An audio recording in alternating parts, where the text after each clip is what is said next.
रहमतुल्लाहि व बरकातुहू। नहमदुहु व नसल्ली अला रसूलिल करीम, अम्मा बाद। अऊज़ु बिल्लाहि मिनश शैतानिर रजीम, बिस्मिल्लाहिर रहमानिर रहीम। कुल हुवल्लाहु अहद, अल्लाहुस समद, लम यलिद व लम यूलद व लम यकुल लहू कुफुवन अहद। मोहतरम सामीईन इकराम, इस वक्त हम आज़ाद हिंदुस्तान में जी रहे हैं। 15 अगस्त 1947 ईस्वी को हमारा मुल्क अंग्रेजों की गुलामी से आज़ाद हुआ और 26 जनवरी 1950 ईस्वी को हमारा मुल्क जमहूरी मुल्क बना। बाबा साहब अम्बेडकर ने क़वानीन लिखे।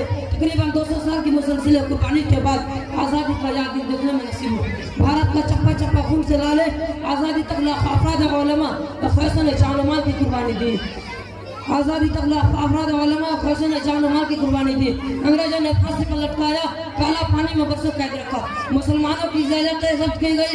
ईद के दिन बुलडोजर से सादिकपुर पटना की पूरा बस्ती को तबाह और बर्बाद कर दी गई। मुसलमान मुल्क की आज़ादी में सबसे पहले मुसलमान ही पेश रहे।